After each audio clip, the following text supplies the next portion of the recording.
Welcome to the Jay Kim Show. This is your host, Jay Kim. I am an investor, author, and fitness entrepreneur, and for the first time in Asia, I sit down with the world's most brilliant minds in business, investing, and entrepreneurship.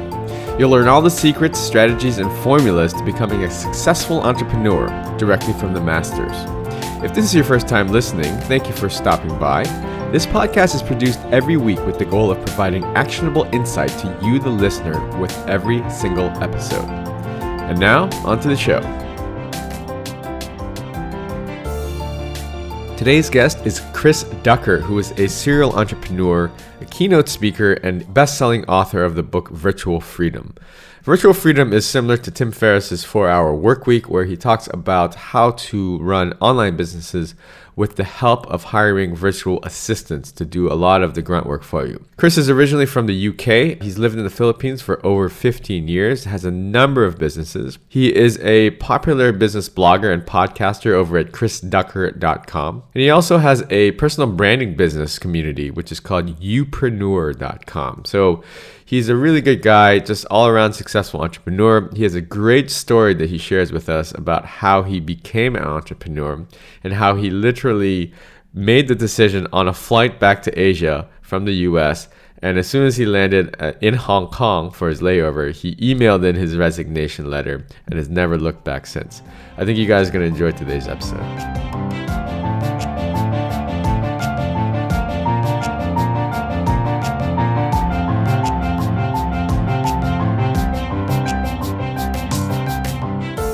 Chris, thank you so much for being on the interview this morning. Entrepreneurship in Asia is an exciting new podcast that we are launching in Hong Kong. How are you doing today? I'm doing fantastic. Thanks for having me on, man. Great. No problem. You are an inspiration to myself and I'm sure hundreds and thousands of readers across the world. So I'm really excited to have you on.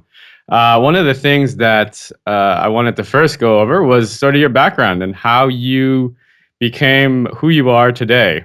Wow, there's a rabbit hole, right? I know, it's loaded.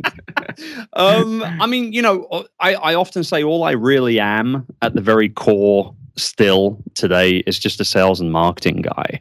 That's honestly what I truly am. I dropped out of college in London and started working as a telemarketer in the publishing space in the UK, which then obviously kind of spilled over to other sales, display ad sales, event sales. I mean, you name it, I pretty much sold it at some point in my career, I think.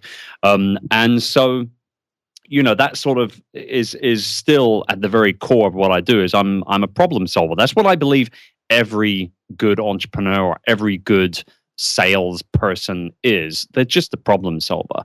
And I'm just a big fan of kind of digging deep, finding out what people's biggest pain points are, and then obviously sitting back and looking at how I can solve those problems. And if I do it well enough, I'm then blessed as an entrepreneur to put a price tag on it and make money in the process of making people's lives easier. And that's really what the core is still today. Right. And you yourself experienced a few pain points along the way. I mean, you were always a problem solver, but you were not always an entrepreneur. Is that right? Yeah, absolutely. No, I mean, I've only been an entrepreneur for 12 years. Only, yeah, that's very... Yeah, only, right? I've had a few problems in those years as well. But no, I mean, like I said, ultimately, my career has been sales and marketing pretty much all the way. Obviously, in the latter part of my career, before I kind of started working for myself, I was in managerial roles and, managing teams of everything from 8 to 10 people right up to 400 people. Okay. And then so what happened along the way that made you say, I don't want to work for someone else anymore. I want to work for myself. I want to become what you call and have coined a virtual CEO. What happened in your life that made you want to do that? My last ever job was with a guy that was based out of Miami in Florida. Mm-hmm. And he was actually a very, very pleasant person. Super nice, cool dude, like really nice guy to hang out with. Floor seats at the Heat games, VIP tickets at Prince's pre-Super Bowl concert, you name it. Like a cool guy to be around. Right. But he was an utter nightmare as a boss. Right. like a complete nightmare, to the point where he had me. I'm sure so many people can relate to that. Yeah, no, dude. I mean, he had me, BCCing him into every single email that I sent out. Oh He gosh. would receive a copy of every email that I would receive automatically. So he was always sort of in that micromanaging role with me. And I learned a lot from him in regards to the power of branding. He was a very strong brand, a very successful multi millionaire, entrepreneur. But like I said, I also learned a lot from him in regards to how to not work with people and how to not build a business. And it never ceases to amaze me. And I meet people like that quite regularly. Super successful, nice people, but I often scratch my head and I say, how the hell did they get so successful? Right. Because they're just, their personalities is just not the way I think about building and running businesses nowadays. That's right. Okay, interesting. So he was sort of the catalyst for you to He was a basically be catalyst, like, yeah, without a doubt. what? I've had enough. And basically what happened was he had me over in Miami for 4 weeks, and he was in the infomercial business. And so I was working on everything from product, placement, distribution, script writing. I even did voiceovers for him, casting, you name it. In regards to the industry. I was involved in it. And I did 4 weeks in Miami. It was a complete and utter nightmare. And at 37,000 feet on a Cathay Pacific flight from Miami to Hong Kong, I wrote my resignation letter. And when I landed in Hong Kong airport, I connected to their brilliant, super fast, free airport Wi-Fi, hit send, and I've never looked back. Awesome. That's such a good story. And so now, fast forward, you have achieved virtual freedom, and you are an entrepreneur, and you have said that you only work X amount of hours every week or month, and you have complete freedom to spend time with the people that matter in your life, like your family and your kids. And so I think that's amazing. I read your book, Virtual Freedom, and it was maybe last year, I think I found it, and it was at a time in my life where I was having a lot of angst at work as well, very similar to your story. And I sort of read it right after I read, how entrepreneurs, you kind of go down these rabbit holes where you find some content and then it leads you to another entrepreneur that has other good content. So I was doing that sort of thing. And I stumbled upon your book and I read it, and it was like, it blew me away, because it was, while I'd known kind of, it was kind of like a Tim Ferriss 4-Hour Workweek 2.0, because I'd read his book a few years back and I was like, okay, yeah, that sort of lifestyle exists, but let me go back to my desk job and figure it out later. And then when your book came out, it was really an eye opener. I loved the book, and it was just packed with so much like real actionable sort of secrets and tips to actually tomorrow go out and hire a VA or and so thank you for that book. It was definitely part of the game changer for me. And I don't know. Do you want to say a few words about the book? Well, no. I mean, first of all, thanks for picking it up. I appreciate the kind words and everything. It's funny that you mention kind of 4-Hour Workweek 2.0. True story. We had pitched that book proposal to 16 publishers in the United States. I had 4 offers, a 25% buy-in, which is ridiculous. Like even my agent was surprised that we had that many offers. And if you look at the 4-Hour Workweek, I think it was rejected 20 something times, right? So to get 4 offers off of 16 pitches was huge to begin with. So we were instantly over the moon. And the exact reason why I couldn't make this stuff up even if you paid me. The exact reason why I went with the publisher that I went with, based out of Dallas, was because when I spoke with them, we had like a virtual kind of pitch meeting via Skype. When I spoke with them, the head publisher at the house said to me that he felt that Virtual Freedom was the outsourcing life section of the 4-Hour Workweek on steroids. And I was like, okay, where do I sign? Because they got it. Exactly. They got it completely. And actually, it wasn't the best offer. I could have made more money on the advance, going with at least one of the other offers that I got. Mhm. But I went with these guys because they got it. They understood what the book was all about. And we're now up to, I think, 60 plus thousand copies sold, and it continually does great. I mean, it's in Chinese, it's in Japanese, it's soon to be in Spanish or French, or I don't know. There's a whole bunch of foreign rights coming out at some point in the near future. So that is awesome. Very, awesome. very happy with it. Very happy with the success. Congratulations on your success with the Thanks, book. It's appreciate amazing. Chris, can you talk about some of the businesses that you've set up now? So you've been in the Philippines now for, is it 15 years? 16 years now, yeah. 16 years, and you've set up a number of businesses there, and some of them are directly sort of referenced in your book, Virtual Freedom. Maybe you can run us through some of the things you're working on in the Philippines right now. Sure. Well, there's 3 or 4 main entities, right? So there's one kind of group, and then everything kind of pops underneath that umbrella. So it's the Live to Sell group. Live to Sell is the outsourced call center that we own and operate here. Right. We're up to about 470 full-time employees with that business. Serving mostly US-based companies. They are, there are some UK and some Aussie clients, and there's, a few other bits and pieces from Europe, but stronghold being US-based clients. And we handle everything from inbound customer service to, outbound lead generation, appointment setting, and that sort of type of stuff. So that's kind of the big elephant, right? That's the big elephant in the room.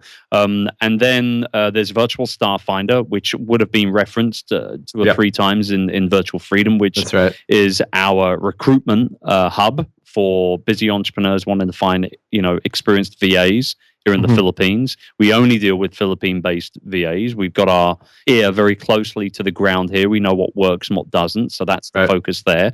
And so that's Virtual Staff Finder. And then we have the Chris Ducker brand. So, chrisducker.com, youpreneur.com, Tropical Think Tank, which is my annual conference that I hold in the Philippines every year.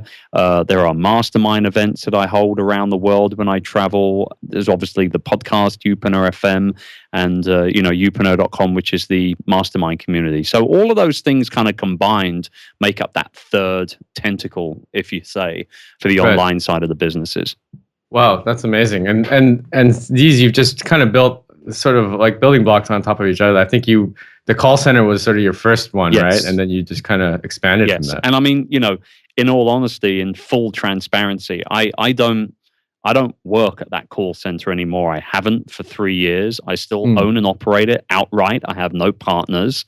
But, it's one of those businesses that can run itself now. It's like perfect passive income. Yeah, well, I wouldn't necessarily call it passive, unfortunately. But I mean, I have a monthly meeting with my general manager, who is an American and runs the business for me day to day. And then every other member of my staff is local Filipino based. So, we have 3 floors in a 5-story facility. We are, fully redundant with servers and backup generators and ISPs out of your eardrums. You know what I mean? Like it's a very, very robust, redundancy based, setup business. And it does very, very well. It's a multi 7-figure revenue business. And I'm very proud of what we built, but I have absolutely no inclination to go to a call center facility every day. So I try and avoid it like the plague, quite frankly. And I do a pretty darn good job of it. I'm sure you do. Okay, let's talk about entrepreneurship and entrepreneurs for a little bit here, Chris. There's a bit of a debate out there. Are entrepreneurs born? Are they made? Can they be made? I think that there's a percentage metric, 95% of people out there should not be an entrepreneur. They should work for someone else because they just aren't cut out for it. Maybe they're not hungry enough, or maybe they're drawn to entrepreneurship for the wrong reasons. Maybe they're enamored by the money and the lifestyle versus, if you talk to most real entrepreneurs, they'll tell you, look, it's not easy. It's a lot of work, but it's fulfilling and it's doing something that you love. And it's also flexible, right? So tell me, Chris, in your opinion, what is you're sort of a specialist in sort of online businesses, right? As well as your other businesses. But what is the best and easiest way? Let's say I'm Mr. J. Kim and I'm working at a desk job that I hate, similar to your Miami gig, and I'm about to board that plane and type up my my resignation letter as well. As soon as I land in Hong Kong, I'm going to send it off. What's the first thing after I hit send and all of a sudden I'm freaking out? Oh, what have I done? What's the first thing I should do to start an online business or start my entrepreneurial journey? Well, I mean, I don't think knowing entrepreneurs, knowing the people that I work with, particularly online nowadays, the chances are that before you hit that send button on the resignation letter, the chances are you've already been an entrepreneur for a That's right. while.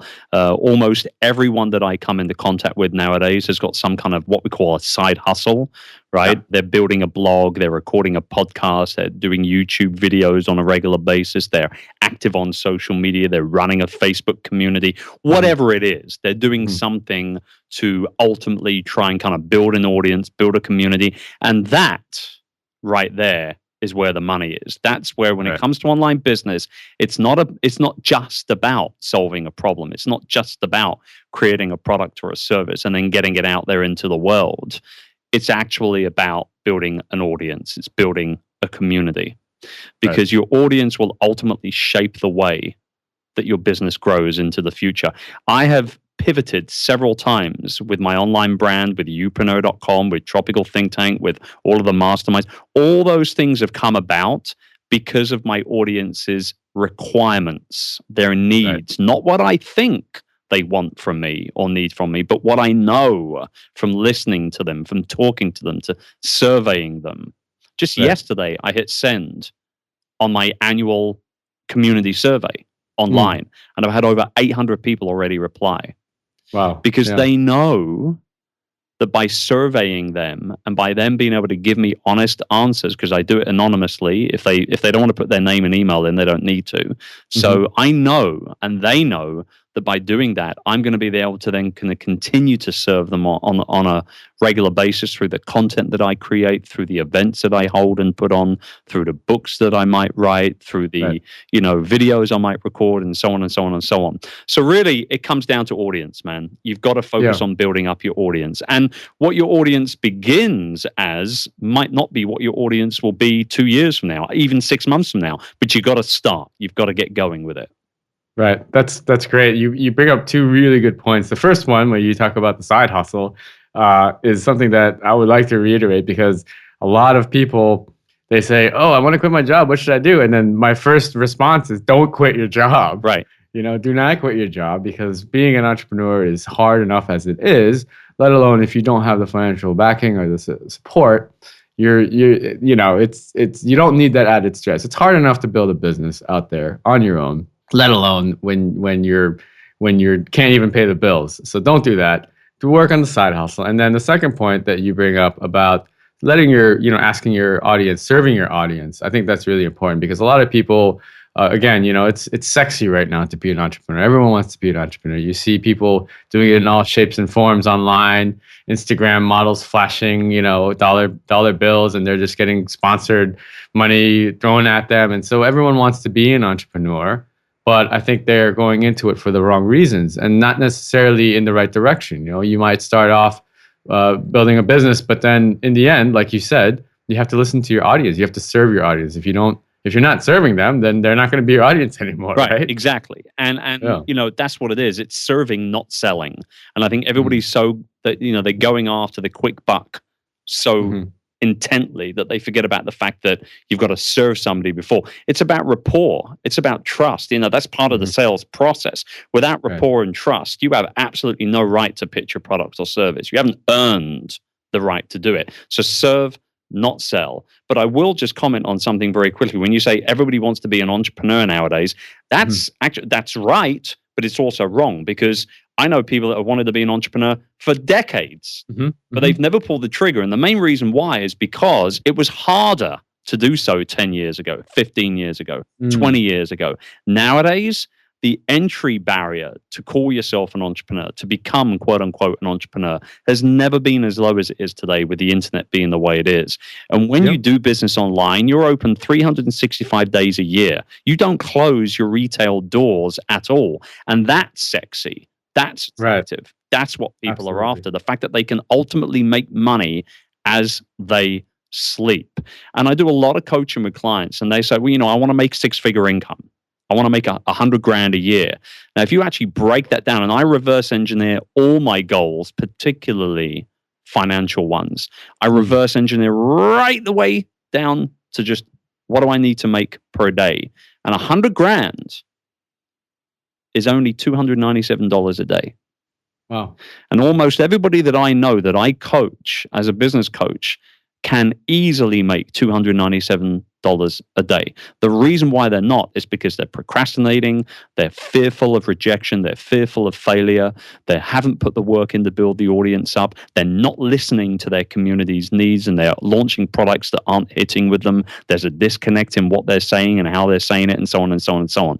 But $297 when you're open 24/7, 365, that's a very easy get. A very easy get. Right. But you got to put in the hard work first. Yeah. Yeah, absolutely. And that's wow, that's so much. You just dropped a lot of gold there. So yeah, and and like you said, the internet, I mean, it's a game changer. It's easier now than ever in history to start a business. But the problem is, Jay, this is the problem.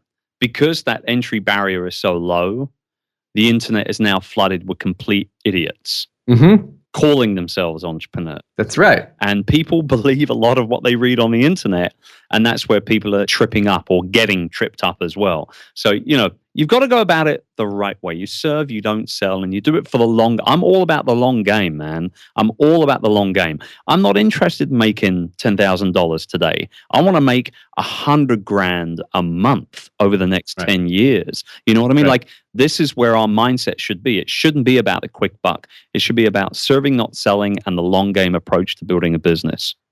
Yeah, and I think until you have that mentality and that mindset, then until you have that, it's not really going to work out for you, because yes, you might initially make some money in the short term, but it's going to run out quickly, and something you're not going to have the trust and the community built, like you said, to sustain it for the long haul. Yeah.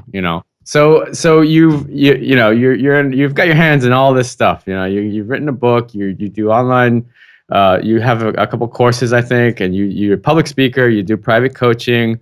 Of all the different, sort of products that you offer, which one would you say is your favorite, and which one is the most lucrative to your bottom line? Oh, wow. Well, I mean, if you take the call center out of it, if you just focus on the online side of things, I would say the most lucrative in terms of money in my pocket at the end of each year is probably now the Youpreneur community. Wow. The beautiful thing about setting up a membership site is that it's, number one, recurring, and number two, it is predictable. And I know roughly month to month, knowing that I'm going to lose a certain amount of members every month, I'm going to gain a certain amount of members every month, or every time I launch, whatever it is, it's predictable. And I think, from a attractiveness perspective, a recurring, predictable business model is what every entrepreneur should be looking for. It's a lot of hard work. Running a membership, you're only as good as your last month, is what I say. So when you're creating content, when you're on those live mastermind calls monthly, you got to drop those value bombs from as highest heights as you possibly can. And when you're conversing with members inside the private forums, you've got to make sure that you bring it. You can't just give high fives all month long. It doesn't work like that. So That's right. for me, that's probably the most, and I say the most lucrative with a little bit of a tongue in cheek, because we're still only a year and a bit into it, so it's still early days. But long term, that will definitely be the most lucrative. So it's got great That potential. being said, live events and my private coaching are probably the two things that I enjoy doing the most. I enjoy Youpreneur.com. I enjoy the membership community. Don't get me wrong, but there's something about putting on live events, bringing people together, and affecting change in the way they think about their lives and their businesses through those live events and through the private coaching that I do, that really jazzes me up above and beyond everything else. I love coaching. I love being able to help people break through their barriers, and I thrive on the opportunity of breaking down somebody's business and then helping them build it back up again in a profitable manner. Right. That's awesome. Yeah, I mean, like you said, so like the membership sites, that's sort of one of the holy grails of online businesses because, like you said, it's recurring income. But it's also a lot of work, as you mentioned. And I see what you're doing, Chris. You're out there. You're providing. You have your podcast. That's all just trust building, and you do all that stuff for free. You're blogging. You're doing all this stuff to build trust within that community, right? You got to do it. You got to do it because if you want someone to part with their hard-earned cash, you've got to already have provided a lot of value to them online already. That's just the way it is nowadays. Right. Yeah, absolutely. So okay, let's say me, Jay Kim, I'm an aspiring young entrepreneur. I want to launch this podcast in Hong Kong. What do you have available? What does Youpreneur specifically? How can that help me in my business? And I'm not sure yet, how I'm going to monetize, but I just want to sort of start building an audience, maybe build an email list. What can your resource at Youpreneur help me with? Well, I mean, you talk about launching a podcast and building email lists. We have full-on training material inside of Youpreneur to do those two things, precisely. And I've helped launch a lot of podcasts over the last 6 years, being active online. And every single time I've done it, I've hit new and noteworthy. I've, rocked out the top of the charts for a certain period of time to be able to gain loyal subscriber base and all that sort of stuff. So, I mean, a lot of that training is inside of Youpreneur. Youpreneur is a premium, community. It's premium content. It's not what you'll get on the blog. That's not to say that the blog and the podcast is not useful. It is. Right. A lot of great stuff is up there. But, the real in-depth training, the in-depth coaching is saved and pulled back on just for Youpreneur members alone. Right. So this is one of those bespoke courses that, you got to invest in yourself though. You can't just, it's difficult to just try to wing it and fly blind because look, it's not for everyone. It's $69 a month, for Christ's sake. I mean, it's your Starbucks on a monthly basis, right? Or whatever it Certainly in Hong Kong it is. Right, yeah, it is. You're absolutely right. So talk to me about Tropical Think Tank. I'm really interested, actually, both personally and from sort of seeing stuff that you've done in the past. What is Tropical Think Tank? Well, Tropical Think Tank is the annual mastermind conference that I put on in the Philippines every year. I hold it every March. And it came about, actually, funny story. I was in the United States.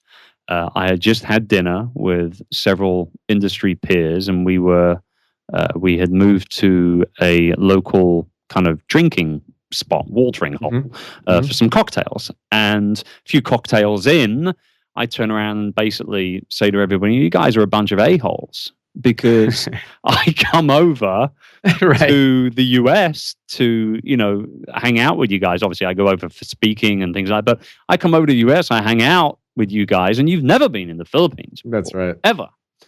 And it was Amy Porterfield, who is an incredibly successful online entrepreneur, very good friend.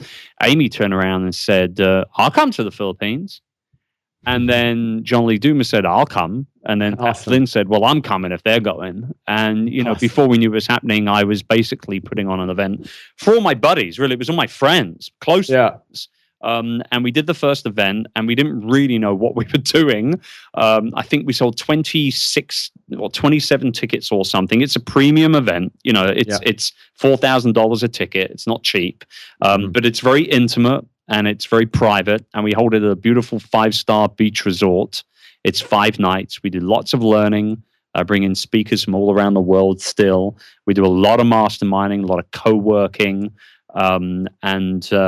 It's just a great experience for people to come together with like-minded individuals that are, all doing very well in their business already. It's not for beginners. This is, something that somebody with, a good hold on their business already is that's who it's to level that up. Yeah, right? It's kind of 6 figures and above kind of type thing. Right. And that's not to say that if you could afford it and you were still starting out, you wouldn't get a lot from it. You could, but we're quite protective of the fact that other people that are there want to be surrounded by people that are at least where they are, or hopefully 2 or 3 clicks even above. So we have several several millionaires attend the event every year, and people taking their businesses from very kind of small 6 figures to mid 6 figures within a year after the event. So it's very action oriented, and it's easily one of the favorite things that I do every year now. Yeah, I've heard so many good things about it. John Lee Dumas was actually, I had him on a couple weeks ago on the podcast, and I was like, "Have you ever been to Asia?" And he said, "Well, I've been to the Philippines. Does that count?" And I was like, "I bet I know where you went." Yeah. John actually came to the first one, like I said, and then what we do every year is we run a attendee survey after the event, and whoever is voted the best speaker of the event each year instantly gets an invite back to the next year. Awesome. And so John was voted top speaker the first year, and it's not just on stage antics, it's also off stage kind of masterminding and social antics as well. So it's all kind of combined, and he won the first year, which he loves sticking it to Pat Flynn to on a regular basis. Yeah. Amazing. So, Chris, let's look to wrap up here. Thank you so much for your time. I'm really respectful and thankful for you sharing sort of your story and all your My pleasure. Insight and knowledge bombs. So, I have two questions for you left. The first is, if you had one piece of advice to give to our young aspiring entrepreneurs here in Hong Kong listening into this show, what would it be? I would say, be you. Because there's only one you, and you are 100% original. You can't be copied. Your products could be copied. Your services could be copied. Your online landing page could be copied, but you can't be copied. And people want to do business with other people that they know, love, and trust. And notice how I said know, love, and trust, not like and trust. That whole know, like, and trusting is BS nowadays. You have to know somebody, you've got to love somebody, and you've got to trust somebody to want to do business with them. We want to become somebody's favorite, Jay. That's really what it is. And that's what you want as an aspiring young entrepreneur, is to become somebody's favorite blogger, favorite app developer, favorite podcaster, favorite YouTube star, favorite social media, whatever it is, you've got to become somebody's favorite. So just be you. It's 100% original. Nobody can copy it. Yep. Wise words from Mr. Chris Ducker.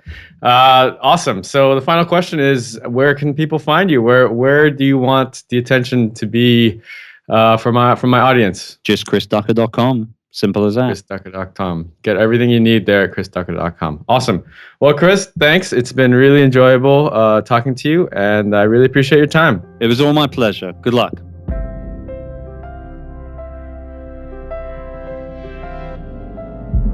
I hope you enjoyed today's episode. All the show notes and links can be found over at jkimshow.com. Come back often and make sure you subscribe, rate, and review. Don't forget to join us next week for another exciting episode of The Jay Kim Show. I'd love to hear your comments. You can find me on Twitter at jaykimmer, JAYKIMMER. See you guys next week.